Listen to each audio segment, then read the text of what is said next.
ಆತ್ಮೀಯ ಬಂಧುಗಳೇ, ಹೇಗಿದ್ದೀರಾ ಎಲ್ಲರೂ? ಸ್ನೇಹಿತರೆ ನೋಡಿ, ನಟ ಸೃಜನ್ ಲೋಕೇಶ್ ಅವರು ಅಂತೂ ಈಗ ಕಾಮಿಡಿ ಮಜಾ ಟಾಕೀಸ್ನ ನಡೆಸ್ಕೊಡ್ತಾ ಇರೋದನ್ನ ನೋಡ್ಬೋದು. ದರ್ಶನ್ ಅವ್ರನ್ನೂ ನೋಡ್ಬೋದು.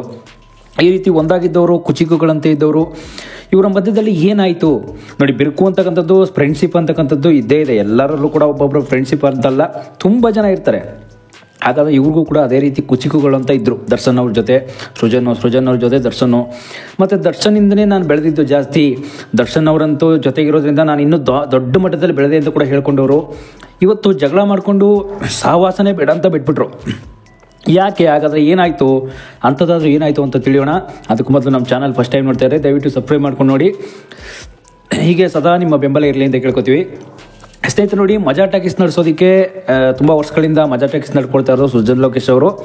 ಈ ಒಂದು ವಿಷಯ ಅಂತೂ ನಿಮಗೆ ಏನು ಹೊಸ್ದಾಗಿ ಹೇಳಬೇಕಾಗಿಲ್ಲ. ಯಾಕೆಂದರೆ ಇಂದಿನಿಂದನೂ ಕೂಡ ಒಂದು ತುಂಬ ಒಳ್ಳೆಯದಿಂದ ನಡ್ಕೊಂಬೋಗ್ತಾ ಇದ್ದಾರೆ. ಅದೆಲ್ಲ ನೀವು ನೋಡ್ತಾ ಇದ್ದೀರಾ. ಆದರೂ ಕೂಡ ನೋಡಿ, ದರ್ಶನ್ ಅವರ ಒಂದು ದಾಂಪತ್ಯದಲ್ಲಿ ನೀವು ನೋಡ್ಬೋದು. ದಾಂಪತ್ಯ ಜೀವನ ಅಂತಂದರೆ ಅದು ಪತ್ನಿಯವ್ರ ಜೊತೆನೂ ಕೂಡ ಜಗಳ ಮಾಡ್ಕೊಂಡಿದ್ದೆಲ್ಲ ನಾವು ನೋಡ್ಬೋದು. ಆದರೂ ಕೂಡ ಈಗ ನೋಡಿ, ಫ್ರೆಂಡ್ಶಿಪ್ಪಲ್ಲೂ ಕೂಡ ಜಗಳ ಮಾಡ್ಕೊಂಡಿದ್ದಾರೆ ದರ್ಶನ್ ಸರ್ ಜೊತೆ ಸೃಜನ್ ಲೋಕೇಶ್ ಅವರು ಕೂಡ. ಇವರು ಕೂಡ ಯಾಕೆ ಜಗಳ ಮಾಡಿಕೊಂಡ್ರು? ಇದೆಲ್ಲ ಕೂಡ ನಿಮಗೆ ತಲೆಗೆಲ್ಲ ಒಂದು ಸ್ವಲ್ಪ ಡೌಟ್ ಬರ್ಬೋದು. ನೋಡಿ, ಒಂದು ಸಿನಿಮಾ ಇಂಡಸ್ಟ್ರಿಯಲ್ಲಿ ಜಗಳ ಅಂತಕ್ಕಂಥದ್ದು ಒಂದು ಅಲ್ಲೇ ಕಾಂಪ್ರಮೈಸ್ ಆಗ್ತಕ್ಕಂಥದ್ದು ಎಲ್ಲ ಕಾಮನ್ನು. ಜಗಳ ಯಾಕೆ ಆಗ್ತವೆ ಅಂತಂದರೆ ಸಣ್ಣ ಪುಟ್ಟ ಸಮಸ್ಯೆಗೆ. ಈಗ ನೋಡಿ, ಒಂದು ಯಾರದೇ ಮನೆಯಲ್ಲ ಅಲ್ಲಿ ಜಗಳ ಅಂತಕ್ಕಂಥದ್ದು ಯಾರ ಮನೇಲಿ ತಾನೇ ಇರಲ್ಲ ಹೇಳಿ?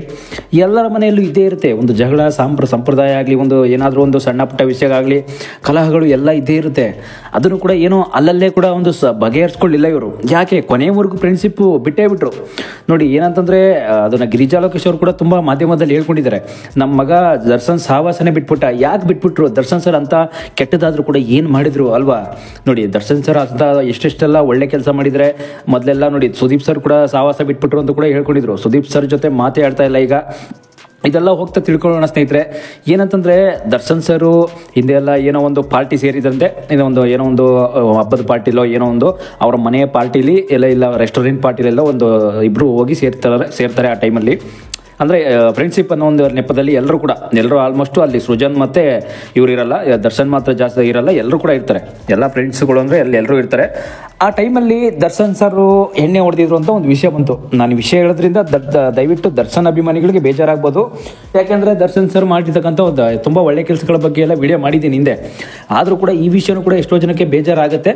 ಬೇಜಾರು ಮಾಡ್ಕೋಬೇಡಿ, ತುಂಬ ಸೂಕ್ಷ್ಮವಾಗಿ ನೋಡಿ. ಯಾಕೆಂತಂದರೆ ಕೊನೆಯವರೆಗೂ ವಿಡಿಯೋ ನೋಡಿದ್ರೆ ನಿಮಗೂ ಕೂಡ ಗೊತ್ತಾಗುತ್ತೆ ಏನು ನಡೀತು. ಆ ಎಣ್ಣೆ ಹೊಡೆದ ಒಂದು ಪಾರ್ಟಿಯಲ್ಲಿ ಏನಾಯಿತು. ಆ ಪಾರ್ಟಿಯಲ್ಲಿ ಈಗ ನೋಡಿ, ನಮ್ಮ ಒಂದು ಫ್ರೆಂಡ್ಶಿಪ್ಪಲ್ಲೂ ಕೂಡ ನೀವು ವೀಕ್ಷಕರು ಎಲ್ಲರೂ ನೋಡ್ತಾ ಇದ್ದೀರಲ್ಲ, ನಿಮ್ಮ ಒಂದು ಗೆಳೆತನದಲ್ಲೂ ಕೂಡ ಎಷ್ಟೊಷ್ಟು ಜನ ಎಣ್ಣೆ ಹೊಡೆದಿರ್ತೀರಾ, ಎಣ್ಣೆ ಹೊಡ್ಕೊಂಡು ಗಲಾಟೆ ಮಾಡ್ಕೋತೀರಾ. ಇದೆಲ್ಲ ಕಾಮನ್ ನಡೀತಕ್ಕಂಥದ್ದೇ. ಬಟ್ ಆದರೂ ಕೂಡ ಅಲ್ಲಿ ಏನಾಯಿತು ಅಂತಂದರೆ, ಎಣ್ಣೆ ಹೊಡೆದ್ರು ನಿಜ. ಎಣ್ಣೆ ಹೊಡೆದಾದ್ಮೇಲೆ ಏನೋ ಒಂದು ಅತಿಯಾಗಿ ಒಂದು ನಶೆ ಏರಿರೋದ್ರ ಮೂಲಕ ಎಣ್ಣೆ ಹೊಡೆದ ಅಂತಲ್ಲಿ ಸೃಜನ್ ಲೋಕೇಶ್ ಸರ್ನೇ ಒಂದು ಸಾಯಿಸೋಕೆ ನೋಡಿದ್ರು ಅಂತ ಒಂದು ವಿಷಯ ಬಂತಷ್ಟೇ. ಆದರೆ ಆ ಸೃಜನ್ ಲೋಕೇಶ್ ಅವ್ರನ್ನೇ ಸಾಯಿಸೋದಕ್ಕೆ ಒಂದು ಪ್ರೂಫ್ ಇಲ್ಲ, ಆಧಾರ ಇಲ್ಲ. ಅದಕ್ಕೋಸ್ಕರ ಆದರೆ ಪ್ರೂಫ್ ಇಲ್ಲದೆ ಹೋದ್ರೂ ಕೂಡ ಸೃಜನ್ ಲೋಕೇಶ್ ಅವರು ಮಾತು ಬಿಟ್ಟಿರೋದು ದರ್ಶನ್ ಸರ್ ಜೊತೆ ಇದೇ ಕಾರಣ ಅಂತ ಕೂಡ ಒಂದು ಸುದ್ದಿ ಅಂತೂ ಹೊರದಾಡ್ತಾ ಇದೆ. ಅದೆಲ್ಲ ಕೂಡ ಒಂದು ಪ್ರೂಫ್ ಇಲ್ಲ. ದರ್ಶನ್ ಸರಿ ಅಂತ ಕೂಡ ಒಂದು ಪ್ರೂಫ್ ಇಲ್ಲ ಹೊಡೆದಿರೋದಕ್ಕೆ. ಸೃಜನ್ ಮೇಲೆ ಕೈ ಮಾಡಿರೋದು, ಸೃಜನ್ ಮೇಲೆ ಒಂದು ಕೊಲೆ ಮಾಡೋಕ್ಕೆ ಟ್ರೈ ಮಾಡಿದ್ದು, ಅದೆಲ್ಲ ಒಂದು ದರ್ಶನ್ ಸರ್ ಮೇಲೆ ಒಂದು ಪ್ರೂಫ್ ಇಲ್ಲ. ಆದರೂ ಕೂಡ ಹೇಳ್ತಾ ಇರೋದು ಒಂದು, ಯಾಕೆಂತಂದರೆ ಸೃಜನ್ ಲೋಕೇಶ್ ಅವರು ಆರೋಪ ಮಾಡಿದಂತೂ ಖಂಡಿತ ನಾಳೆ ಒಂದು 4-5 ಇಯರ್ಸಿಂದ ಇದೇ ರೀತಿ ಆರೋಪ ಆಗಿತ್ತು ದರ್ಶನ್ ಅವ್ರ ಮೇಲೆ. ನೋಡಿ, ನಾವು ಒಂದು ಪಾರ್ಟಿಗೆ ಸೇರ್ತೀವಿ, ಈ ಪಾರ್ಟಿಲಿ ನನ್ನ ಮೇಲೆ ಈ ರೀತಿ ಆರೋಪ ಮಾಡೋಕ್ಕೆ ಬಂದಾತಲ್ಲ ಒಂದು ಕಾರಣ ರೀತಿ ಹೇಳಿಕೆ ಕೊಟ್ಟಿದ್ರು ಅಷ್ಟೇ. ಯಾಕೆಂತಂದರೆ ನೋಡಿ, ಈ ಥರ ಎಲ್ಲ ಪಾರ್ಟಿ ಇದೆಲ್ಲ ನಡೀತಕ್ಕಂಥದ್ದೆಲ್ಲ ಒಂದು ಕಾಮನ್ನು. ಪಾರ್ಟಿಲಿ ಜಗಳ ಆಗಲಿ, ಒಂದೇನಾದ್ರು ನಾವು ಕೂಡ ಒಂದು ನಮ್ಮ ಫ್ರೆಂಡ್ಶಿಪ್ಪಲ್ಲಿ ಒಂದು ಬರ್ತ್ಡೇ ಪಾರ್ಟಿ ಆಗಲಿ, ಒಂದು ಏನಾದರೂ ಒಂದು ಏನೋ ಅಪರೂಪಕ್ಕೆ ಒಂದು ಸಿಕ್ಕಿದ್ದಾರೆ, ಅವ್ರಿಗೂ ಕೂಡ ಒಂದು ಪಾರ್ಟಿ ಕೊಡೋಣ ಅಂತ ಎಲ್ಲ ನಡೀತಕ್ಕಂಥದ್ದು ಕಾಮನ್ನೇ. ಆದರೆ ಇಂಥ ಕಾಮನ್ ಪಾರ್ಟಿಗಳಲ್ಲಿ ಏನಾಗುತ್ತೆ ಅಂತಂದರೆ, ಎಷ್ಟೋ ಜನಗಳು ಸುಮ್ಮನೆ ಜಗಳ ಮಾಡ್ಕೊಳ್ತಕ್ಕಂಥದ್ದು, ಕೆಲವರೆಲ್ಲ ಕಾಲು ಕೆರ್ಕೊಂಡು ಜಗಳ ಮಾಡ್ತಕ್ಕಂಥದ್ದೆಲ್ಲ ಕಾಮನ್ ಇದ್ದಿದೆ ಬಿಡಿ. ಆದರೆ ಇದರಲ್ಲೂ ಕೂಡ ಹಾಗೇನೆ ಸೃಜನ್ ಲೋಕೇಶ್ ಅವರೆಲ್ಲ ಇದು ಕಾಮನ್ ಜಗಳ ಅಲ್ಲ. ಏನೋ ದರ್ಶನ್ ಸರ್ಗೆ ಒಂದು ನಶೆ, ಎಣ್ಣೆ ಕುಡಿದ ಒಂದು ನಶೆಯಲ್ಲಿ ಈ ಥರ ಹೊಡೆದು ಜಗಳ ಆಯಿತು. ಜಗಳದಲ್ಲೂ ಕೂಡ ಒಂದು ಅವರ ಒಂದು ಸ್ನೇಹ ಅಂತೂ ಅಲ್ಲಿಗೆ ಕೊನೆಗೊಳ್ಬಿಡ್ತು ಕೂಡ ಅಂತ ಹೇಳ್ಬೋದು. ಆದರೆ ಸ್ನೇಹ ಅಂತೂ ಕೊನೆಗೊಳ್ಳೋದಕ್ಕೆ ಏನೇನು ಕಾರಣ ಆಯಿತು ಅಂತಂದೋದಕ್ಕೆ ನಿಮಗೆ ಲಾಸ್ಟ್ ಟೈಮೆಲ್ಲ ಬಿಡಿಸಿ ಹೇಳಿದೆ ಈಗ ಈ ರೀತಿ ಕಾರಣ ಆಯಿತು ಅಂತ. ಆದರೆ ಕಾರಣ ಇದೊಂದೇ ಇದು ನಡೆಯೋದಕ್ಕೆ ಒಂದು ಸಾಕ್ಷಿ ಇಲ್ಲ. ಏಕೆಂತಂದರೆ ಒಂದು ವಿಡಿಯೋ ಆಗಲಿ ಒಂದು ಫೋಟೋ ಆಗಲಿ ಅವ್ರು ಹೊಡೆದಿರ್ತಕ್ಕಂಥದ್ದು ಅದೆಲ್ಲ ಅಲ್ಲೇ ಮಾಡಿರ್ತಕ್ಕಂಥದ್ದು ಇಲ್ಲ. ಆದರೆ ಅವ್ರ ಹೇಳಿಕೆಯನ್ನು ಕೊಟ್ಟಿರ್ತಕ್ಕಂಥದ್ದು ಆ ಥರ ಈ ಥರ ಎಲ್ಲ ಏನೋ ಒಂದು ಪೋಸ್ಟರ್ ಎಲ್ಲ ಹಿಂದೆ ಹಾಕೊಂಡಿದ್ರು ಒಂದು ಫೇಸ್ಬುಕ್ಕಲ್ಲಿ ಅಂತೆಲ್ಲ ಒಂದು ಸುದ್ದಿ ಆಯಿತು. ಅದಕ್ಕೋಸ್ಕರ ಒಂದು ಇನ್ಫಾರ್ಮೇಷನ್ ಕಲೆಕ್ಟ್ ಮಾಡಿ ಕೊಡಬೇಕಾಯ್ತಂತಷ್ಟೇ. ನಿಮ್ಮ ಮುಂದೆ ಏನಿಲ್ಲ. ಈಗ ನೋಡಿ ದರ್ಶನ್ ಸರ್ ಅಂತೂ ಇಂಥ ವಿಷಯದಲ್ಲೆಲ್ಲ ಎಷ್ಟೋ ಸಲ ಬೇಜಾರಾಗುತ್ತೆ, ಅಭಿಮಾನಿಗಳಿಗಂತೂ ತುಂಬ ಬೇಜಾರಾಗುತ್ತೆ ಈ ವಿಷಯ ಎಲ್ಲ. ಆದರೂ ಕೂಡ ನಮ್ಮ ಒಂದು ಮಾಹಿತಿ ಕಲೆ ಹಾಕಿರೋ ಪ್ರಕಾರ ಏನು ವಿಷಯವನ್ನು ನಮ್ಮ ವೀಕ್ಷಕರಿಗೆ ಕೊಡಿಸ್ಬೇಕು ಅಂತಂದರೆ ಅದನ್ನೇ ಒಂದು ಒರಿಜಿನಲ್ ವಿಚಾರಗಳನ್ನೇ ಕೊಡಬೇಕು. ಸುಮ್ಮನೆ ಏನೇನೋ ಹೇಳ್ತಕ್ಕಂಥದ್ದಲ್ಲ. ಈಗ ನೋಡಿ ಸ್ನೇಹ ಗೆಳೆತನ ಅಂತಂದರೆ ಹಿಂದೆ ಅಂಬರೀಷ್ ಮತ್ತು ವಿಷ್ಣುವರ್ಧನ್ ಕಾಲದಲ್ಲೆಲ್ಲ ದಿಗ್ಗಜರು ಅನ್ನೋ ಒಂದು ಸಿನಿಮಾ ನೀವು ನೋಡಿರ್ಬೋದು. ಆ ಸಿನಿಮಾದಲ್ಲೂ ಕೂಡ ಅವರು ಯಾವ ರೀತಿ ಒಂದು ಚಕ್ಳುಗುಳಿ ಕೊಡೋದ್ ಮೂಲಕ ಕುಚಿಕು ರೀತಿ ಒಂದು ಸಾಂಗ್ ಮೂಲಕನೇ ಎಷ್ಟೆಷ್ಟೆಲ್ಲ ತುಂಬ ಗೆಳೆತನ ಇರುತ್ತೆ ನೋಡಿ ಅವ್ರ ಮಧ್ಯೆ. ಆ ರೀತಿ ಈಗಂತೂ ನಮ್ಮ ಸ್ಯಾಂಡಲ್ವುಡ್ಡಲ್ಲಿ ಇಲ್ಲವೇ ಇಲ್ಲ ಗೆಳೆಯರ ಮಧ್ಯೆ ನೋಡಿ. ಆದರೂ ಕೂಡ ಸೃಜನ್ ಲೋಕೇಶ್ ಅವರು ಎಷ್ಟೆಷ್ಟೆಲ್ಲ ಹಿಂದೆ ಎಲ್ಲ ನವಗ್ರಹ ಸಿನಿಮಾದಲ್ಲೆಲ್ಲ ಒಂದು ಅವಕಾಶ ಕೊಟ್ಟಿವ್ರಿಗೆ. ಯಾಕೆಂದರೆ ಸೃಜನ್ ಲೋಕೇಶ್ ಅವರು ಅದರಲ್ಲಿ ಅವ್ರ ಪಾತ್ರ ಅಂತೂ ತುಂಬ ಮುಖ್ಯ. ಜೊತೆಗೆ ಜಗ್ಗುದಾದ ಅನ್ನೋ ಸಿನಿಮಾದಲ್ಲೂ ಕೂಡ ಅಷ್ಟೇ.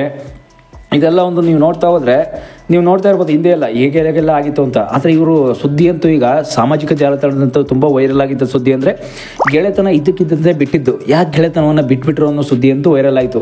ಗೆಳೆತನ ಬಿಟ್ಟಿದ್ದಕ್ಕೆ ಕಾರಣ ಇಷ್ಟೇ ನೋಡಿ. ಒಂದೇನೋ ಈ ರೀತಿ ಹೆಣ್ಣೆ ಹೊಡೆದಿರೋ ಒಂದು ನೆಶೆಯಲ್ಲಿ ದರ್ಶನ್ ಸರ್ ಈ ರೀತಿ ಅಲ್ಲೇ ಮಾಡಿರೋ ಒಂದು ನೋಡಿ. ಯಾರೇ ಆಗಲಿ, ನಾನೇ ಆಗಲಿ, ನಾನು ಕೂಡ ನನಗೂ ಒಬ್ಬ ಗೆಳೆಯ ಇದ್ದಾನೆ, ನಿನಗೂ ಒಬ್ಬ ಗೆಳೆಯ ಇದ್ದಾನೆ, ಏನೋ ಒಂದು ಪಾರ್ಟಿ ಕೊಡಿಸ್ತಾ ಇದ್ದೀವಿ. ಈ ರೀತಿ ಹಿಂಗೆ ಹೊಡಿತಾ ಇರೋದು ತುಂಬ ಇಷ್ಟ ಇಲ್ಲ ನನಗೆ. ಹಿಂಗೆ ಹೊಡೆದಿದ್ದು ತುಂಬ ಒಂದೊಂದರ ಬೇಜಾರು ಮಾಡ್ಕೋತೀವಿ. ಆ ಥರ ಬೇಜಾರು ಮಾತ್ರ ಅಲ್ಲ, ಇವ್ರು ಸಾವಾಸನೆ ಬೇಡ ಅಂತ ಬಿಟ್ಬಿಡ್ತೀವಿ. ಯಾಕೆಂದರೆ ಅವರ ಒಂದು ಬ್ಯಾಡ್ ಬಿಹೇವಿಯರ್ ಆಗಿರುತ್ತೆ. ಯಾರೇ ಆಗಲಿ ನಮ್ಮ ಜೊತೆ ಇರ್ತಕ್ಕಂಥ ಗೆಳೆಯರು ಒಂದು ಬ್ಯಾಡ್ ಬಿಹೇವಿಯರ್ ಆ ರೀತಿ ಇದ್ದರೆ ನೋಡಿ, ಎಲ್ಲರಲ್ಲೂ ಕೂಡ ಬ್ಯಾಡ್ ಬಿಹೇವಿಯರ್ ಅಂತಲ್ಲ, ಒಂದು ಬ್ಯಾಡ್ ನೇಮ್ ಅಂತ ಇದ್ದೇ ಇರುತ್ತೆ. ಆದರೆ ಬಿಹೇವಿಯರ್ ಒಂದು ವರ್ತನೆಯಲ್ಲಿ ಬ್ಯಾಡ್ ಮಾಡತಕ್ಕಂಥದ್ದು ಎಲ್ಲರಲ್ಲೂ ಕೂಡ ಇರಲ್ಲ. ಅದು ಕೆಲವರೆಲ್ಲ ಅಷ್ಟೇ ಮಾತ್ರ ಇರುತ್ತೆ. ಈ ರೀತಿ ವರ್ತನೆ ಸರಿ ಇಲ್ಲ ಒಂದು. ಅದಕ್ಕೆ ನಾನು ಇವ್ರ ಸಾವಾಸನ ಕೂಡ ಬಿಟ್ಟೆ ನೋಡಿ. ಹಿಂದೆ ಸುದೀಪ್ ಸರ್ ಕೂಡ ಮಾತ್ರ ಅಲ್ಲ, ಎಷ್ಟೋ ಜನ ನಿರ್ದೇಶಕರು ಕೂಡ ಆರೋಪ ಮಾಡಿದ್ದನ್ನ ನಾವು ನೋಡ್ಬೋದು. ನಾವು ಕನ್ನಡ ಇಂಡಸ್ಟ್ರಿಯಲ್ಲಿ ದರ್ಶನ್ ಸರ್ ಮೇಲೆ ತುಂಬ ಆರೋಪಗಳಿವೆ. ಅದರಲ್ಲೂ ಕೂಡ ಈ ಸೃಜನ್ ಲೋಕೇಶ್ ಅವ್ರದ್ದು ಕೂಡ ಒಂದೇ. ಹಿಂದೆ ಎಲ್ಲ ಯಾವುದೋ ಒಂದು ಕುಟುಂಬದಲ್ಲಿ ಪತ್ನಿ ಕಲಹಗಳೆಲ್ಲ ನೋಡ್ಬೋದು. ಅವ್ರಿಗೆ ಎಷ್ಟು ಜನ ಪತ್ನಿಯರು, 3 ಜನ ಪತ್ನಿಯರು, 2 ಜನ ಪತ್ನಿಯರು, ತುಂಬ ಜನ ಇದ್ದಾರೆ. ಆದರೆ ಯಾಕೆ ಪತ್ನಿಯರನ್ನ ಕೈ ಬಿಟ್ಟರು, ಏನಾಗಿತ್ತು ಅವ್ರ ಒಂದು ಕಿರುಕುಳ ಏನಾಗಿತ್ತು, ಸೃಜನ್ ಲೋಕೇಶ್ ಅವರು ಪತ್ನಿಯರಿಗೆ ಕೊಡ್ತಿದ್ದು ಕಿರುಕುಳ ಆಗಲಿ ಇಲ್ಲ ಅವ್ರಿಗೆ ಏನು ಇಷ್ಟ ಆಗಲಿಲ್ಲ, ಅದೆಲ್ಲ ಮುಂದಿನ ಒಂದು ಎಪಿಸೋಡಲ್ಲಿ ತಿಳ್ಕೊಳ್ಳೋಣ. ಸೃಜನ್ ಲೋಕೇಶ್ ಅವ್ರ ಬಗ್ಗೆ ಇನ್ನೂ ಸಾಕಷ್ಟು ವಿಡಿಯೋಗಳನ್ನ ಮಾಡೋಣ. ಯಾಕೆಂದರೆ ಕೊನೆಯದಾಗಿ ಇನ್ನೊಂದು ಏನಂತಂದರೆ, ಲಾಸ್ಟ್ ಟೈಮು ಈಗ ನೋಡಿ ಸೃಜನ್ ಲೋಕೇಶ್ ಅವರು ಎಂಥ ಗೆಳೆತನ ಇತ್ತು ಅವ್ರ ಟೈಮಲ್ಲಿ. ಅದು ಕೂಡ ಮಜಾ ಟಾಕೀಸು ನಡೆಸೋಗಿದ್ದಕ್ಕಿಂತ ಮುಂಚೆನೇ ತುಂಬ ಒಳ್ಳೊಳ್ಳೆ ಪ್ರಿನ್ಸಿಪಿಂದ ಇದ್ದಂಥವ್ರು ಇವತ್ತು ಈ ರೀತಿ ಮಾಡಿಕೊಂಡ್ರು ಅಂತಂದರೆ ಮುಂದೆ ಹೋಗ್ತಾ ಕನ್ನಡ ಇಂಡಸ್ಟ್ರಿ ಅಂತಲ್ಲ, ಎಲ್ಲ ಯಾರೇ ಆಗಲಿ ಗೆಳೆಯರಲ್ಲಿ ದಿಗ್ಗಜರು ಅಂತ ಕೂಡ ಕರ್ಸ್ಕೊಂಡಿದ್ರಂತೆ ಇವರೇ ಕರ್ಸ್ಕೊಬೇಕಾಗಿತ್ತು. ಸುದೀಪ್ ಮತ್ತು ದರ್ಶನ್ ಅಲ್ದೇ ದರ್ಶನ್ ಮತ್ತು ಸೃಜನ್ನೇ ದಿಗ್ಗಜರು ಅಂತ ಕರ್ಸ್ಕೊಬೋದಾಗಿತ್ತು. ಬಟ್ ಆದರೂ ಕೂಡ ಏನಕ್ಕೆ ಕರ್ಸ್ಕೊಳ್ಳಿಲ್ಲ, ಆ ಥರದಾದರೂ ಕೂಡ ಏನಾಯಿತು ಅಂತ ಕೂಡ ನೀವು ಯೋಚನೆ ಮಾಡ್ಬೋದು. ಯೋಚನೆ ಮಾಡ್ತಾ ಹೋದರೆ ಸಾವಿರ ಯೋಚನೆಗಳು ತಲೆ ಬರುತ್ತೆ. ಇವರಲ್ಲಿ ಏನೇನು ಕಲಹಗಳು ಅಂಥದ್ದೇನು ಇರಲಿಲ್ಲ ನೋಡಿ. ಸಹವಾಸ ಬಿಡುವಂಥಷ್ಟು ತುಂಬ ಕೆಟ್ಟವರಂತೂ ಅಲ್ಲ ದರ್ಶನ್ ಸರ್ ಅಂತ ಕೂಡ ನೀವು ಹೇಳ್ಬೋದು. ದರ್ಶನ್ ಸರ್ ಅಷ್ಟೊಂದು ಹಲ್ಲೆ ಮಾಡುವಂತೂ ಒಂದು ದೊಡ್ಡ ಒಂದು ವಿಷಯ ಅಲ್ಲ ಅದು. ಅಷ್ಟೊಂದು ಏನು ಹಲ್ಲೆ ಮಾಡೋಕ್ಕಷ್ಟು ಕೆಟ್ಟವರಲ್ಲ ಅಂತ ಕೂಡ ನೀವು ಹೇಳ್ಬೋದು. ನಿಮಗೇನು ಅನಿಸುತ್ತೆ ಕಾಮೆಂಟ್ ಮಾಡಿ. Thank you.